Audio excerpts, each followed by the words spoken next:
Y'all, I know I was absent last week, honey, but some things was going on, honey. So I'm going to combine episode 11 with the season finale of The Real Housewives of Dubai. If you are new here, then welcome. I give lighthearted reviews with a little bit of laughter and a little bit of shade and a whole lot of detail. If you're back for a second or third time, then welcome back. Y'all, please don't hesitate to like, comment, and subscribe to the channel. Share with a friend. Hit that notification bell so that you will be updated each and every time I upload a video. Now, y'all, let's get into it if we gonna get into it. Last episode, Sergio came riding in, honey, for whatever reason. And I'm like, sir, what are you doing now? Like, Sergio is so nerve-wracking, honey. Give me some breathing room. And I'm not even Caroline.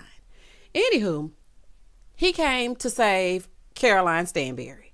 Her and Ayan sit down, they hash it out. But truth be told, Ayan Stanbury can't be trusted, honey. So keep your distance, keep your eyes open, and your wig glued down tight.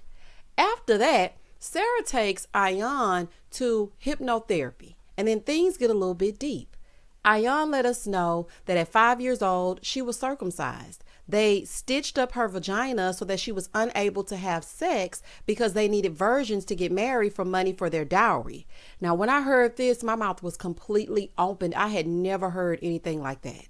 Like, just to know that she went through that, I can understand why Ayan is the way that she is. When you come from such hurt and trauma, and then you bring yourself up out of the ashes like a phoenix, honey, I would be giving myself the zhuzh as well. So I really appreciated her bringing light to those issues and things that they're still going through, you know, from her country. So I appreciated that. And I also felt really bad for her because I cannot imagine at 5 years old having to go through things like that. Like, that's just crazy. Moving on from that, Nina and Lesa have a talk. Lesa basically was like, Nina, you fake, okay? Because you was the one telling me not to like Ayan Stanbury and you over there in her face. So I'm just trying to figure out if I need to side eye you or not. Nina is like, what? Girl, I said don't like her, but I mean, I like her now. So, I mean, it is what it is. And that's just that on that. When this episode first opens up, it opens up with us at Lesa's home. And unfortunately, Miss Goat passed away. And Lesa was saying that the vet said that it was because she probably was already a sick goat, but they think that she ate some fertilizer. I think she might have eaten some fertilizer too, because Miss Goat was hop, skipping, and jumping all around there, honey. Y'all had lost her at one point. So I just feel like maybe she got a hold to something that made her sick. But, you know, that's really sad nonetheless. So Ayan shows up along with some other guests. And so Lesa says she decided instead of having a funeral, which has a sad connotation, she decided to have a funeral. When I tell y'all I love that idea, I love that. You know, to keep the babies in good spirits. You don't want them to be down and crying and, you know, because death is a natural part of life. So the fact that she renamed it a funeral, I was like, Lesa, no, she a good mama child. Moving forward. So Chanel in her confessional, she was like, you know, when I had a goat, child, I would just send it out, let the goat feed itself, honey, eat grass, eat cars. I didn't care what the goat ate, okay? But Miss Goat was bad and bougie.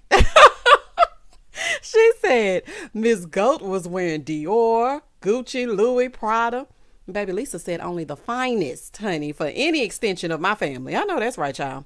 I do love how Lesa embraced Miss Goat. Because I'm going to tell you right now, I wouldn't have kept that goat. I would have smiled. Thank you so much. Oh, Ayan, you're so sweet. Thanks for coming, honey. And as soon as she would have left, I would have been like, we got to get rid of that goat, honey. I already got 3 boys, a husband. I got to argue with the heifers. I'm not about to be taking care of no goat. So, I mean, I feel like Lesa is a stand-up friend.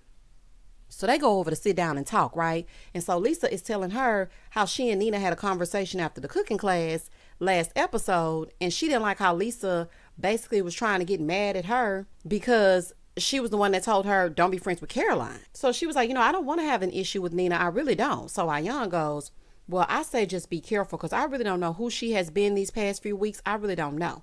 And me personally, I feel like Nina is sneaky. Something about her, I feel like it's going to be a little bit more revealed come next season if to stir up mess behind the scenes. Honey, I will be careful with her. Like, I'm watching you and you ain't fooling me. Moving forward. So Lesa was like, you know, I just find it fake that they're all buddy-buddy right now, like all of a sudden. She's like, I just feel like Nina is being fake. In the next scene, Brooks takes her son to see his dad. So they meet up at the park and whatnot. And she was just telling us, you know, the marriage was horrific. It was a terrible marriage, but at the end of the day, that's still his dad. But since he apologized to her, she felt like, you know, she could finally be around him. When I tell y'all that's so understandable for me, it's like, you know what? I can only stomach you in small doses, but since you act like you got your right mind today, I can stomach being around you. So I understand that. And I'm happy that she's doing that for her son, because when the children see the parents together, when I tell y'all that makes them feel like everything, it makes them for that moment feel like one complete unit. Even though, you're going to go to your home and the dad's going to go to his home, it still makes the son feel like, look at my parents. It's just good for him. Anywho, so she's telling his dad that, some kids are bullying Adam. Baby, they would have to see me. Kids can be so cruel. I saw it firsthand in the school. They can be tough, okay? And it was tough when I was in school. I cannot even imagine what they're going through now. I see small glimpses of it, but the online bullying, the social media presence, the Instagram pictures, the fact that you have to be TikTok famous, who tweeted this, what person Snapchat that, child, it's a whole lot. And if you're not in with the in crowd, then these kids want to bully you. Like, that's why I say, honey, I'm getting my son a landline phone. Y'all can say what y'all want. We will not have any cellular devices, honey. It will be a landline phone, honey. And I will pick up and listen on the other end. No, I'm just kidding. So then they see this building being built, and somehow they end up on the subject of gold diggers. So her son was like, I don't know where that word came from. And so she was like, you got that word from your dad. So the daddy's acting confused. I don't know where he got that from. Brooke said he got it from you. So she was trying to tell Adam, let me tell you something. When it comes to women, listen to mommy. Do not listen to daddy. So, they laughing and playing it off. It was some cute little banter between the two, honey, because Brooks already knows if it ain't about the money, well, I ain't saying she a gold digger, but she ain't messing with no broke, honey. Brooks said, you got to pay me. You gonna have to pay me. Y'all remember what she said that episode? If you cheat on her, you have to pay her. Like, it's kind of like a death row contract, honey. You got to get jumped out. Moving forward. So in the confessional, she was like, okay, so around 4.5 years ago, my son called me a gold digger. And I was like, what is that? What is a gold digger? Where did you get that word from? And he was just basically saying, well, my daddy called you that. Now, listen, I'm laughing and whatnot, but I would be pissed, honey, if my ex told my son that. But, she was a good sport about it. She was like, I'm not a gold digger. Your dad's not that intelligent, but I do love me some money, honey, as we all do. So they sit down to talk about the spa because he's going to be the developer on the project. And she needs, her ex-husband to get his permits because he needs to build. And she was like, when I left the marriage, I left with nothing, but Adam was my motivation. And without my son, I don't think that I would be as successful as I am. Like, I wanted to be an entrepreneur, but with him, he gives me that extra push. So she told him that she would have never guessed that the two of them would be working on a project together. He was like, well, why wouldn't I? I mean, why wouldn't I do for you? You're my ex. And she was like, yeah, all my exes do for me. Girl, I have to say, it's good to see that they overcame their differences, especially for the sake of their son. In the next scene, today is the day that Stanbury is doing a round of IVF. So they're at the hospital, right? Child Sergio is probably confused as to why they're in a hospital. Sir, things are happening. Okay, put on your scrubs, close your mouth, and stand to the side. Oh, Charlie is always a ball of confusion. So she's having egg removal, and they're going to fertilize them with Sergio's sperm, and then they're going to freeze them. Why in the world is Sergio trying to give her jewelry in the middle of all this? Sergio, see, this is what I mean about you being nerve-wracking. Stand to the side. There's no reason for you to be trying to give her no jewelry to wear, honey. She can't wear that right now. She's like, please go sit down. You're irritating me. Child, you and me both. So it's 2 hours later. Everything went great. They got 5 eggs, and she said that Sergio said that he would be fine if they didn't have kids, but she doesn't believe that. She was like, but you know what? I'm not even going to think about that because I've manifested everything else in my life, so I can do this as well. And I like that she's having a positive attitude about it, but this is what worries me when younger guys get with older women and they want children. These are some of the things that you have to think about before you enter into a marriage, because it's like, dang, if I can't give that to you, then you're going to resent me. I'm going to resent you for resenting me. I'm going to resent me for being with you. And it's just going to be a whole fool. So I just really wish that people would think those things through, but Sergio probably ain't going nowhere, y'all. Moving forward. In the next scene, Ayan is doing a FaceTime with her sister, Ifra, and she said that Ifra is older than her, but she doesn't know by how much. She was like, we say 4 years. My mom says 3 years. So your sister don't know her real age? Let me tell y'all this story time. It's not really a story time. I remember my grandmother telling me that they didn't know their real ages because they weren't born in a hospital. And her mom like wrote down the date in a Bible that got burnt up in a fire. Child, it was a whole story. Okay. It was a whole story behind it. So I can't believe that they don't really know how far apart in age they are. But how does that work when you go to school and things like that? I don't know. That's just interesting to me. So she was telling us that before, the beer virus, that they would visit 2 times a year, but, not now, but they do talk every day. So she's telling her sister, girl, guess what I did? Her sister was like, what? She said, girl, I went to see a hypnotherapist. And she said the circumcision brought her and her sister very close because they were very young and they could hear each other's screams. When I tell y'all, I cannot imagine the terror at 5 years old. Like, just think about you falling down and getting a boo-boo and running to your mom like, I hurt myself. Having your vagina sewn together at 5 years old. I hate that she had to experience such a horrific thing. I really do. So she's telling her sister now she feels free. She's like, after I talked to that lady, I feel so much better. I feel so free. I feel like a weight has basically been lifted off my shoulder. So her sister was like, it's just funny because I've been trying to get you to go to hypnotherapy. But her sister also went and she was like, after I went, I was crying for like 2 weeks.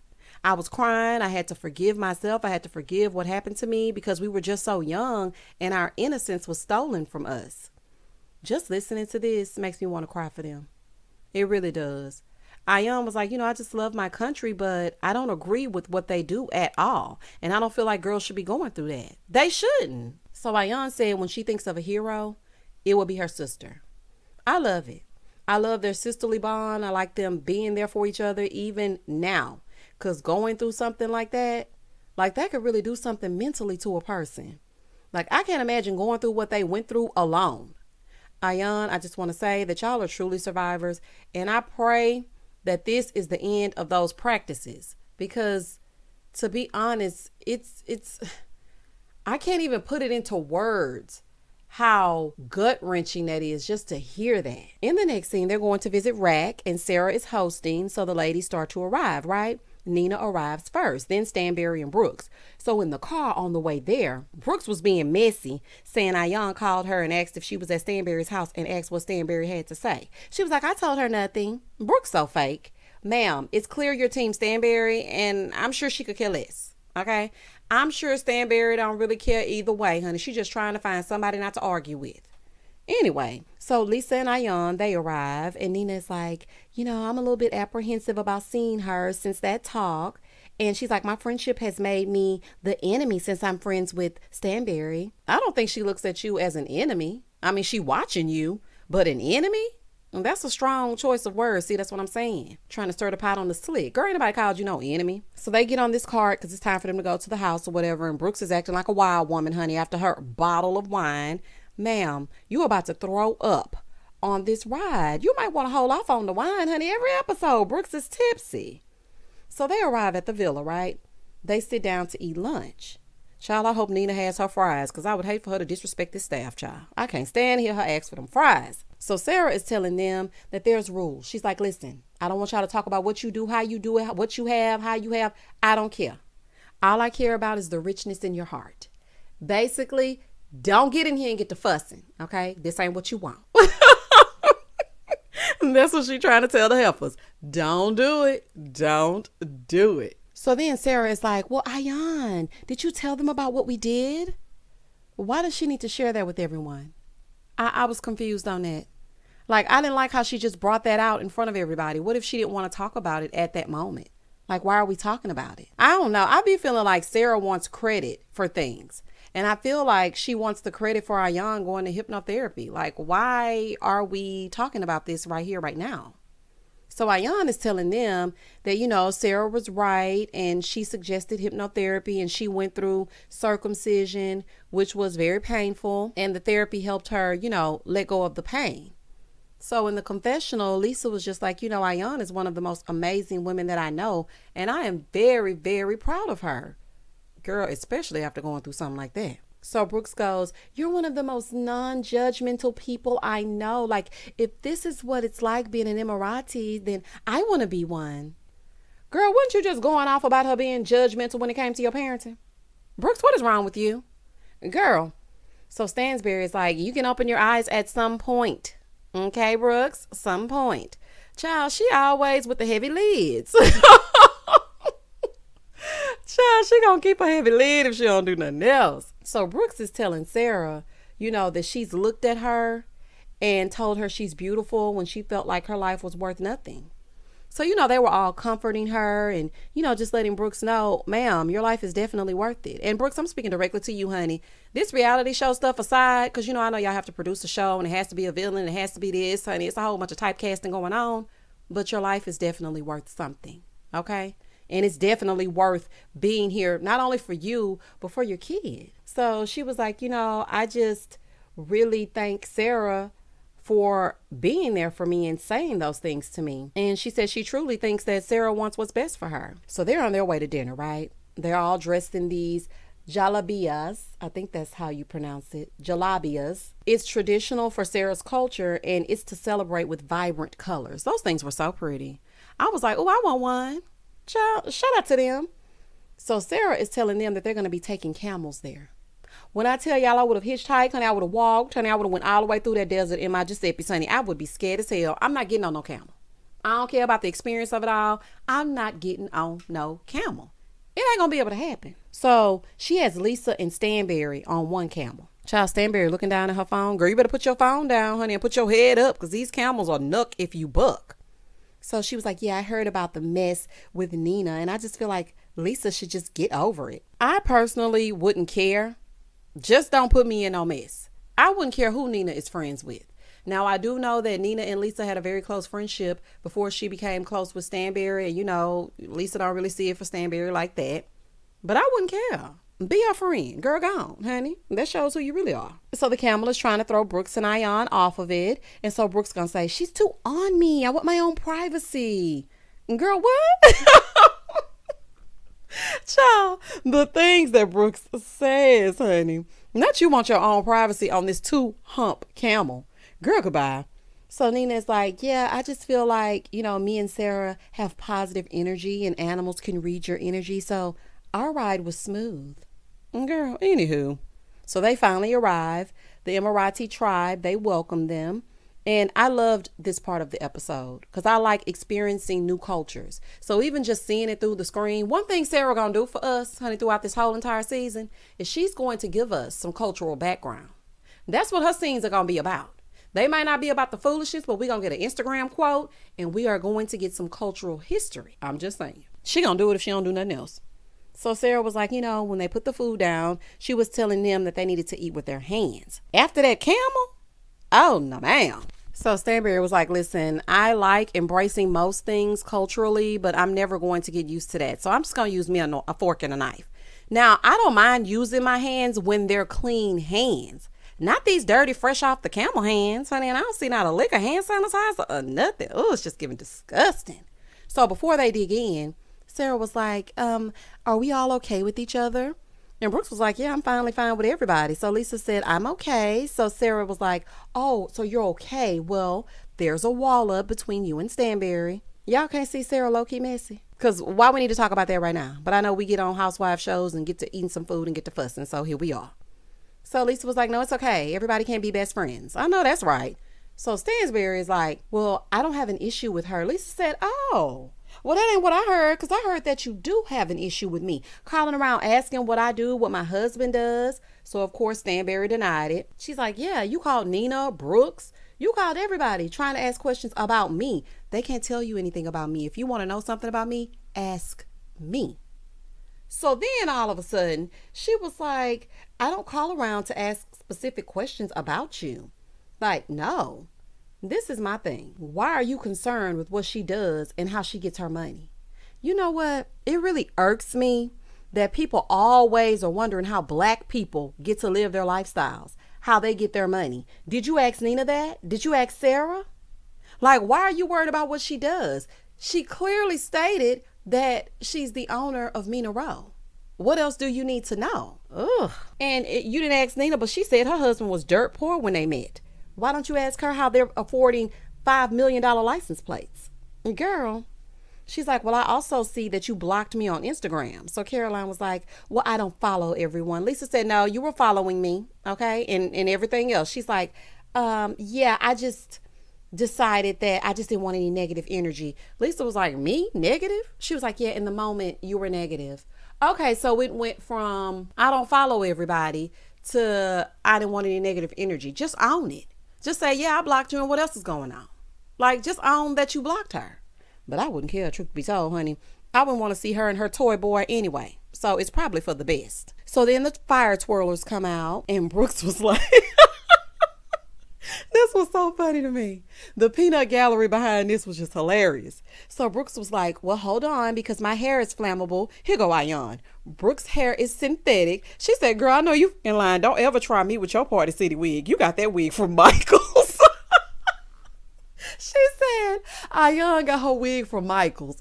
Girl, not the crafting store. Oh, when I tell y'all I love me some Michael's for a good DIY project. Girl, not a DIY wig. Oh, honey, shout out to Michael's. So the rest of the night, after the heifers got through arguing, because Sarah was like, listen, you heifers ain't going to be friends, and I ain't got time to play with y'all and wonder if y'all going to be friends. So therefore, and thus and such, stay in your mutual corners and let's finish the season. So the rest of the night, they enjoyed the entertainment. I thought things were beautiful. The setup was beautiful. All the candles lit. There was so much vibrant colors. I just liked it. So then we see their updates. Aion's update reads, she's developing a new makeup line because she believes everyone deserves to look like her. Period. Dot. Lisa's is, after Miss Goat, the boys will get a goldfish.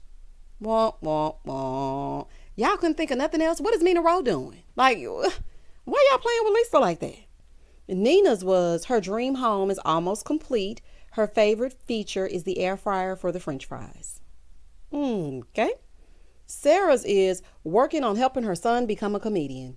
What in the randomness are y'all talking about with these exits? What is going on? Stanbury's is her babies are on ice until next year until Sergio takes an online sexual education course.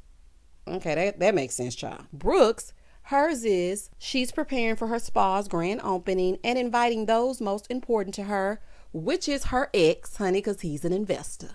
And that was the end of the season. All right, ladies, that was a good first season. Listen, I know some people got bored halfway through, but we rocking with you through the reunion. And those reunion looks are so beautiful to me. I don't know if it's the colors. Just everyone looked nice. Well, not everybody, y'all. We might need to go through the reunion looks. Y'all let me know what you think. And if you want to go through the Real Housewives of Dubai's reunion looks, because we can get into it as we get into it.